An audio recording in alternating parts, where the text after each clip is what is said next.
Hi, thanks for joining me today. I'm Lucia Shin. I am the Executive Director and the founder of Violence Free Living. This is our third session today, and this will be on the side effects of abuse and violence. But first, I just want to mention a couple of things. Please, if you have not done the pre-test yet, please click below and do the pre-test for us, because there is going to be a post-test, and we'd like to get both of them done so that, because that's the way we get more funding through grants and donations to keep our nonprofit going. So we would really appreciate you doing that. Also, please give us any questions that you might have. We will answer all questions that we have, and I'm really happy to say that in the near future, the very near future, we're also going to have an open discussion where you can ask and we'll answer questions, or just have a discussion going on live. So we will save some of those questions also for those discussions to start those happening. So that'll be coming in the near future if you just keep checking out at our website. Let's review a little bit about what happened last week. Last week was about the learned behavior and the behavioral effects and choices that we make. Basically what it was, we talked about the superiority through time. This is through time. We talked about this whole history, and through time, the superiority of men over women and why that was, some of the laws that were on the books, some of the things that might not have been law but were accepted practices that have been handed down through generation to generation to generation, and how some of those have affect our thinking today as they get passed down. So that was last week. With this week, it's going to be the side effects of abuse and violence. But before we do that, the first thing I want to do is I do in every class is what's one of the main objectives of the class. The main objective of the class is to understand and look at your own behavior. Nothing is going to change until we look at our own behavior. So that's the key. That's the key to finding happiness, to finding success. Looking at our behavior is what we're going to be talking about. No one can make you be angry. No one can make you do anything. The minute you become angry, it was your choice. Nobody does anything to you. I have so many times in my classes, I hear people say, well, he did this, or she did that, or he made me do this.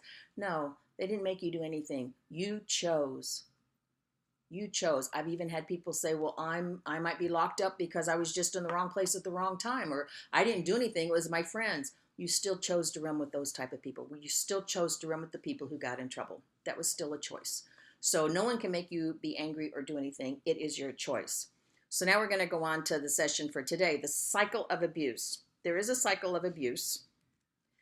The cycle of abuse, there's the tension building stage. There is the violent stage, the apology stage, and the calm stage. All these factors are involved. The first stage is the tension building stage. And with that comes criticism, yelling a lot of times, angry gestures, coercion, threats, and even with the threat, let me go back just a minute. Even with the angry gestures and the yelling, sometimes those are done so subtly, the gestures especially. You can be somewhere, and if your significant partner is somewhere else across the room, just by a glance, just by a stare, just by a nod even, you know whether they're angry with you or you're angry with them or they're upset. So we know our body language plays a lot into this too. So then the next stage is the violent stage. And the violent stage are threats, pushing and shoving, throwing things, hitting and slapping, unwanted touch, and rape. Those are all the violent stages. And those can easily escalate in a second's notice. Then we have an apology stage. Apologies, obviously blaming, promises to change, always a promise to change, and a lot of times there'll be a gift. Love for you, and mind games. And I just want to take a second to look at some of these up here. Apologies and promises to change and gifts are most always going to be there's some type of a little gift or an apology. I'm so sorry I did this, whether it's on a little sticky note, I'm so sorry. They get you a card, maybe they make dinner, maybe if she's the abuser, maybe she washes your car for you and cleans the inside of the car, maybe a gift. There's always going to be a gift and an apology, because the abuser has lost control, and that's their way, one of their ways of getting you back under their control. So they have to regain that control very quickly. And blaming, there's always going to be blaming of somebody else. they're not going to take blame for what they've done. It's always going to be somebody else's actions, what somebody else has said or done to them or what you did that caused them. I know I shared a story with you last week about the roses that I sent to my husband. That was blaming. That turned around and blamed it on me. Many times I had a husband who would choke me till I passed out. But yet when it was all over with, I was always ended up apologizing to him because I accepted him blaming me. So that's not healthy for me. It wasn't healthy. It's not healthy to take on that from somebody else. Mind games, this is on a very high level of mind games. Those are all the third stage. The next stage is the fourth stage, the calm stage.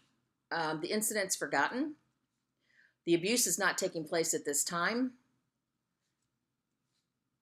This is what the experts say, and I have to say, this is just my own personal experience, but this is the one thing that I kind of disagree with them on, because yes, there's no abuse taking place at this time, but the incident is never forgotten. It's always up here. It's always in your mind. You're always wondering if the next thing you do is going to set them off, or what's going to happen if you do this. It's kind of like maybe the incident's forgotten because we all play a part, and we're playing that part to act like it's forgotten, but it's always in the back of your mind. For me, it was anyway. For me, it was. So then the next stage, here's the will. Here's the will of violence. There's tension building, violence, apology, and calm. This is the will of violence. It doesn't necessarily mean it's going to go that way. We're certainly not going to go, okay, this is the tension. Now, where's the violence? Okay, I need my apology.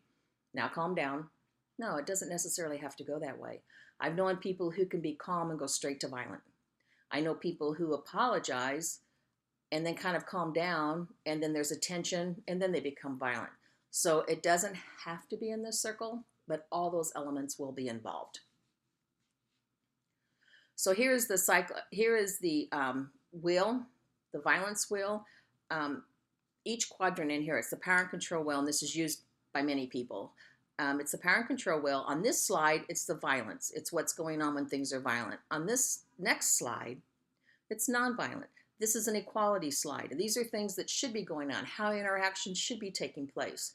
So I highly recommend that you kind of stop and look at both of those and compare. Again, if you're in our class, our full class, these are in your workbooks, and we would talk about some of these. So I recommend that you take the whole class if it's conducive for you, if you want to take it. We definitely offer it. So then with that said, what keeps the cycle in motion? So why do people stay then? So many people ask this question. Why does a victim stay? Well, there's many reasons why someone would stay. One, love. You had some good points. There were some good things that happened when you first met. You didn't meet and immediately become violent. So you're hoping that those good points come back. How about hope that things are going to change? You hope that things will go back to the way it was when you did first meet up and things were good. How about fear? Threats that will become a reality. I've heard and I've read, and they say that one of the top things why men stay, one of the top reasons why men stay in an abusive relationship is because they're told if they leave, they'll never see their children again, which is very sad. That's not the case. That's somebody trying to control you. So they're told that. Another one is, if you leave, I will kill myself. I need to just talk about this on a personal basis, just a little bit, because if somebody says that to you, if you leave, I will kill myself, to me, that's ultimate manipulation. They want to have total control. You cannot be responsible for someone else's choices, for someone else's actions. And I went through this myself. I had a counselor one time that took a long time because I had an ex-husband who would pull this on me. And he would tell me these things. So I would stay with him because I didn't want him to hurt himself. In reality, my counselor finally got me to realize I was not responsible for his actions. Now, that's not to say you need to look at somebody and say, well, I don't care, go ahead, or here's the gun, or, who would care? No, that's mean and that's abusive in itself. If someone comes to you and says, if you leave me, I will kill myself, what I was told is to say, I'm so sorry that you feel you would do that. You're a good person. I hope you don't do that. You have a lot to live for, hopefully. But, you have this beautiful child. In my case, it was you have a beautiful son. So I hope you don't do that. But one thing I can tell you for sure, is if you choose to do that, I'm not taking that responsibility. I'm not taking that responsibility. You're not going to put that burden on me. It is not my choice. It is your choice, and I will not take that burden. So I just want to tell you that up front. I wished you wouldn't, but I'm not taking that responsibility on. And I had to do this one time. I had an ex-husband who wanted to stay together and not get divorced, and he kept threatening me with that. So after my counselor talked to me one night, he said that he would kill himself if I didn't stay together with him. And so I finally said this to him, exactly that. I wished you wouldn't. You have a beautiful son, but if you do, I'm not taking that responsibility. I'm not going to take that guilt. And it wasn't 10 minutes later, community hospital called me and said, your husband's been in an automobile accident. I can't stress enough how much energy it took for me, every ounce of energy I have, to take that phone and to say, I'm sorry, I no longer have a husband, and hung the phone up.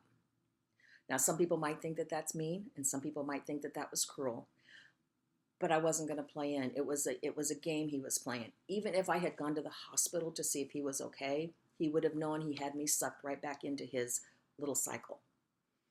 I did find out later he wasn't hurt that bad. He did do it on purpose. But the main thing I want to get across is he never bothered me that way again. So for me, it worked. He never bothered me again.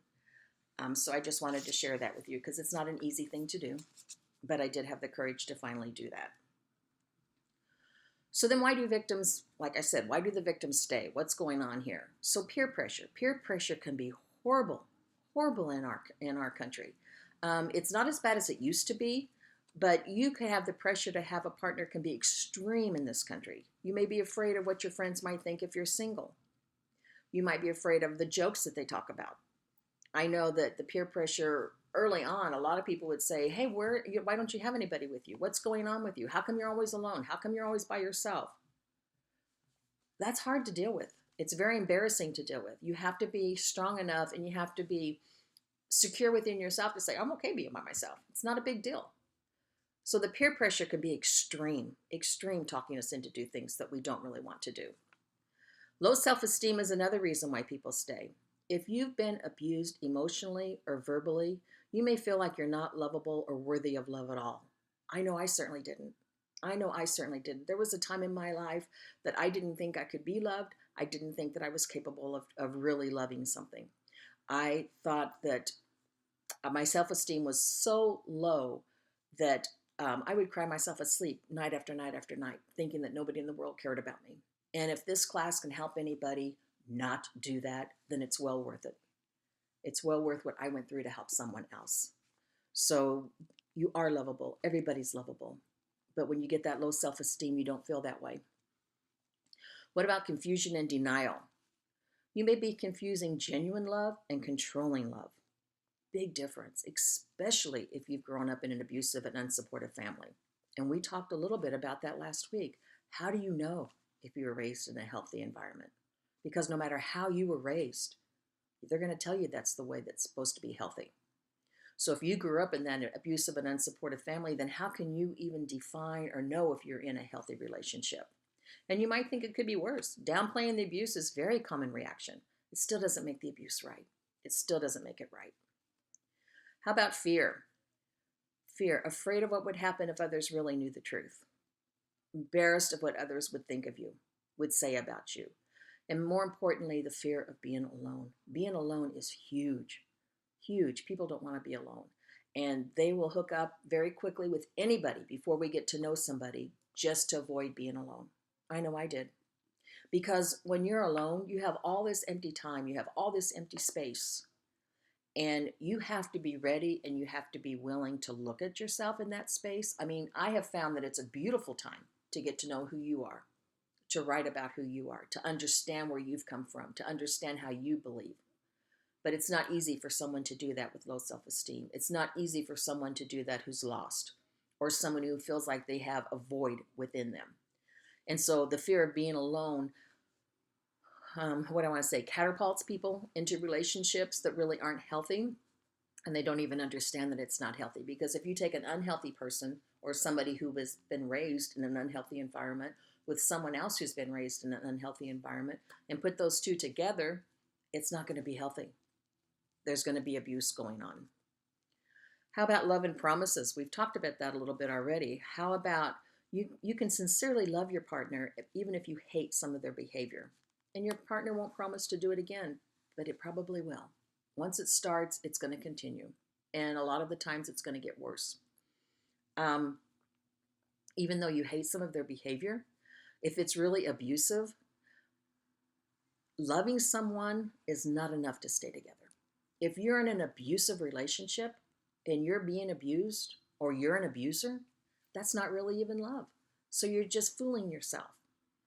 You're just abiding your time. So what are the effects of domestic violence? We know why some people stay, but what are the effects of domestic violence? Because it affects everybody. How about the effects on the victim? They get isolated from others. We talked about that early on. An abuser is going to take their victim and they're going to break them down. They're going to tear them down to their bare essentials, bare necessities, bare bones, however you want to say it. And then they're going to build them up the way they want them to be. They're going to make them totally dependent upon them. Low self-esteem. They certainly have low self-esteem, and it gets worse in an abusive relationship because there's no positive input coming in. Depression. Absolutely, you're going to have depression because you're really not sure what's going on. You've already got that low self-esteem. Increased alcohol and drug use. Yeah, certainly. Because for the most part, unless you're just going to a party to have one or two social drinks, most of us drink, most of us take drugs because we want to kill the pain that we're in. We want to numb that pain. And the more we numb it, the better we think we feel. But in reality, if we get drunk, if we get high, and we eliminate that pain for just a little bit, usually the next day it's even worse, and then we add guilt on top of that because of what we've done. And it's just a perpetual cycle that goes on and on and on. How about emotional problems? Certainly the victim's going to have emotional problems. How about illnesses? Probably. Because with everything else going on, the immune system's probably going to be weakened. There's going to be a lot of things that are going on with that. So you're going to have a lot of more illnesses in your life. Pain and injuries, certainly you're going to have pain and injuries. Permanent physical damage, maybe, I hope not, but maybe it can happen. And even death would be the ultimate. I hope nobody has to go through that. But we know with statistics out there today, a lot of people do, unfortunately. What about the children? Unfortunately, the children take a heavy hit, and they don't even know where to go with it. They have a lot of emotional problems. They have a lot of low self-esteem. And why wouldn't they? As adults, we don't even know how to deal with domestic violence. We don't even know how to deal with problems when we get into arguments in the home. And to be a child and to see this go on, how do they deal with that? How do they handle that? How do they process that? They don't. So this is the beginning of burying those things I was talking about at the very beginning, through our whole life. Things that we can't understand, things that we can't control, things that are extremely painful and we have no place to go to process it. We just bury them deep within us. And this is where it starts with children. They have a lot more illnesses because their immune system's down. They have increased fear, anxiety, and anger. They don't know what it's about. They don't know where to put their anger. They don't even know why they're angry. They just know what they see they don't like. And it's all internalized. How about acting out in school? Certainly they're going to act out in school, or possibly act out in school. Maybe not all of them, but they're going to act out in school.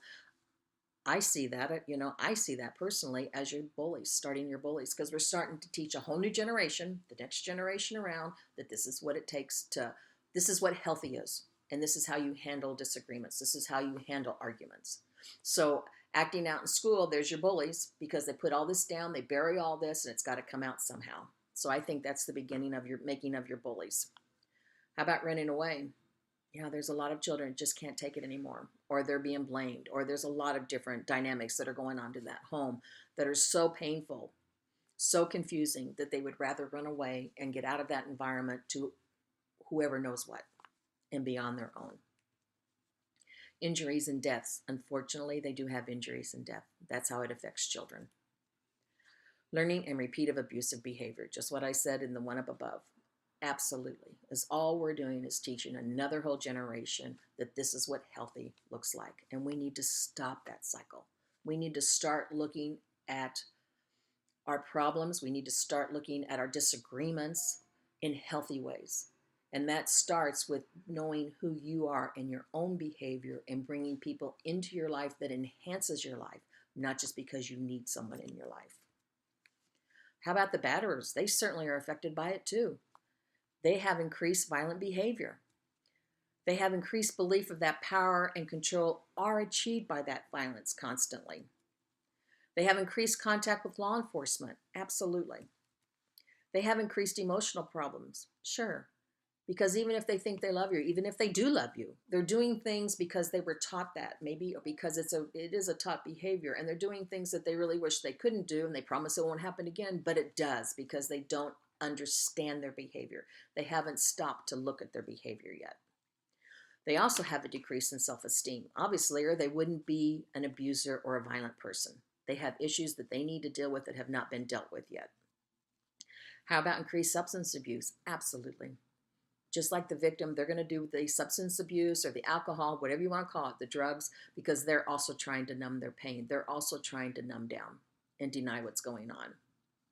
How about the effects of society? How does violence affect the society? In many ways.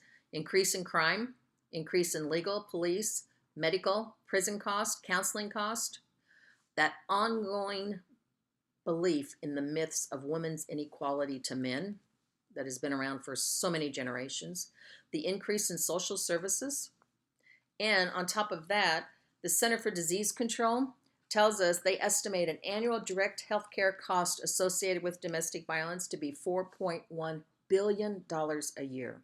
$4.1 billion a year, with an additional $1.8 billion in productive losses. That means someone can't go to work and do their work and receive their pay because they were beat up too bad. And they're saying this is a conservative number. That's so sad. Almost $6 billion on domestic violence. Wouldn't it be nice if we finally started figuring out a way to filtering some of that money into this program, or not even just mine, but programs like this that help people understand what healthy is, to help people starting to look at their behavior and understand their behavior and why they're abusive or why they're violent instead of after the fact. So we have to make the abusers accountable. We have to make them accountable for their actions. If there are no consequences for their actions, such as getting arrested, such as losing a relationship, then their behavior becomes reinforced. Many people try and talk victims out of filing charges. If someone comes to you and says, I'm being abused, she's abusing me, or he's abusing me, because it takes a lot of energy and strength to even do that. What they don't want to hear is, well, you need to go back. You've made your bed, now lie in it. I don't think that's what they meant. They're probably not as bad as you think it is, because that's what a lot of people get. What they want to hear is, I'm so sorry. I'm so sorry that that's happening to you. What can I do to help? Do you want to talk? What can we do? Doesn't mean that they don't have to do those things later on, but that's not what they want to hear right now. Even if you've had an unhappy childhood, even if things have happened to you, it's very important that you do not blame your past for your actions today, for your relationships today. We have to understand bringing our past pains and hurts into a new relationship. It's like pouring salt on an unhealed wound. That's all we're doing. We have to let go, release it. And the good thing about this is, regardless of where you were, how you were taught about abuse or violence, how you came to understand about abuse and violence, I hope you didn't, but if you grew up in an abusive environment, it is a taught behavior. So if it can be taught, it can be untaught. So that's kind of the good news. You can unteach it within yourself if you want to. It's your choice now. It's your choice to find out what you were taught, how you were taught, and if that's how you want to go on with life. Is that what you want to give on to your children, to pass down to your children, the same type? You get to decide what you think is healthy and not healthy. You get to stop this cycle of abuse if you want to. Anybody who has ever touched your life has helped you form who you are today. So now you get to sit down and say, is that good or bad for me? Is that healthy or unhealthy for me? And you get to choose and go from there. You cannot change your past. You cannot change your past. You can only change the hold it has on you. Please do not let your past dictate who you're going to be in the future. Please don't do that. Our past doesn't get to go before our future. Our past doesn't get to go first. We have to quit looking at our past before we make choices for our future. Just go forward. Just choose forward. Choose what's healthy for you. Abuse and violence is all going to be all about power over another person. That's all it is. Please don't get caught up in someone else's drama. The minute you become sucked into someone else's drama, You become their victim. They own you. They own you. No one can make you do anything. You have choices, and blaming is not being responsible. We have to quit blaming others for our choices that we make. Everyone has to make the abuser, the violent person, accountable for their actions. No matter what anybody else does, it's not going to change that abusive, violent person. Only they can change when they look at their behavior. Controlling and abusive behaviors are like maneuvers. They're like maneuvers and strategies the abuser uses to get their way. And some abusers are very hard, very cold, very aggressive with that. Other abusers use it more in subtle ways, like we were talking about, more subtle ways of emotionally or mentally trying to make it your fault, blaming you for it. And you buy into that. Please don't. Please don't buy into that. There's some facts I want to give you now. 50% of all homeless women and children are fleeing domestic violence. 50% of all homeless women and children are fleeing domestic violence. The males in the United States account for the majority of children abused, neglected, and murdered. Girls sexually are more abused. But other than that, males in the United States account for the majority of children abused, neglected, and murdered. Boys in the United States account for the bulk of children in foster cares and juvenile institutions. Boys in the United States are 70 to 75% student expulsions, suspensions, grade failures, special education referrals, school violence casualties, and all other assault victims. Now I'd like to share with you another story I've been sharing at the end of each session. This is kind of what I call dying to be me story, because my entire life I felt like this, or the majority of my life, I shouldn't say 100%, but the majority of my life, I have felt like there's this void that I didn't know how to identify. There was this hole in me. There was this part of me that I didn't know who I was. I would put these walls around me, and I wouldn't let anybody close to me, and I didn't even understand why. I didn't tap in or even understand who I was, because I was so busy always trying to be what others wanted me to be. I always wanted to fit in. So I would even look at other people's personalities or their behavior, and I'd pick up on a few things here and there. And I would try to emulate those because I didn't know who I was. I didn't know who I was supposed to be. My walls were so thick and I was so shut down, and I was too afraid to tap in to my own inner self. And I know that my counselors, it took a couple years for my counselors to get me to tap into who I was and to start looking at that. One of the things I was so afraid of was if I tapped into my own self, there was so much anger there. I was afraid I would just lose control. That didn't happen. And I really finally realized one day that after going through all my healing, after finally looking at who I was, after finally looking at my life, after seeing what it was about me, my fears, addressing my fears, addressing my low self-esteem, I finally realized that maybe I did have the people around me that loved me. Even though I spent almost my entire life feeling like nobody loved me, nobody wanted me around, I didn't belong, I didn't fit, it dawned on me that maybe I did. Maybe I really did have people around me who loved me. Maybe I really did have all of that family, friends around me. I just shut them out because I didn't think I deserved it, because I didn't want to believe that I was a good enough person to have somebody love me like that.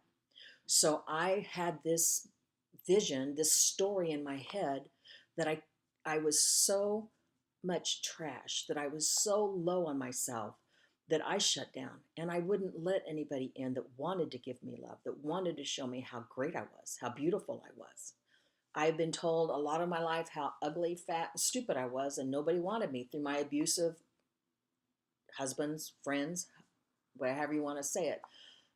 But when I realized it was under my control, once I tapped in and figured out who I was and figured out how beautiful and loving my soul really was, that I had abandoned my childhood, my inner child so many years ago, it was a beautiful awakening for me.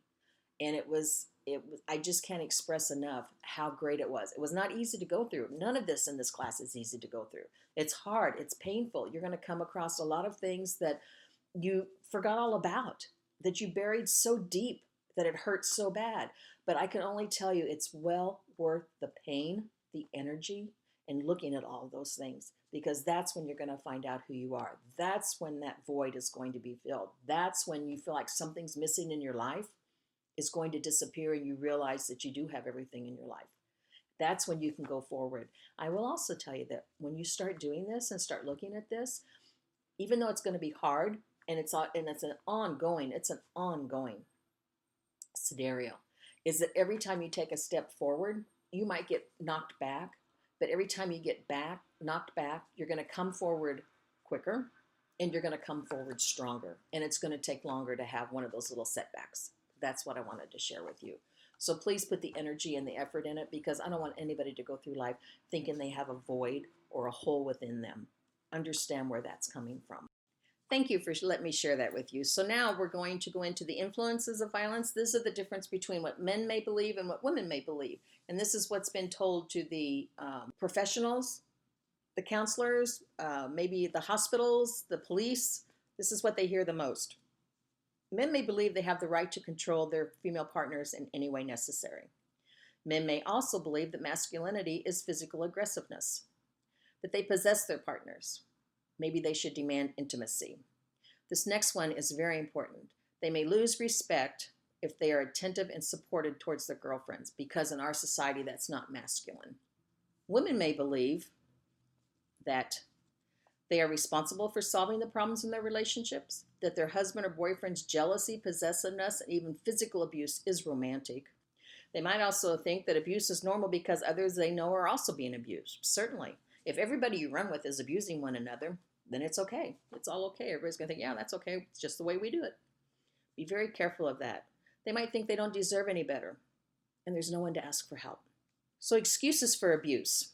People who are abusive use excuses all the time to justify their behavior. They're never going to be responsible for their hurtful behavior. So people who hear them, they start doubting whether their concerns about the relationship are valid, and they're going to put up with more abuse.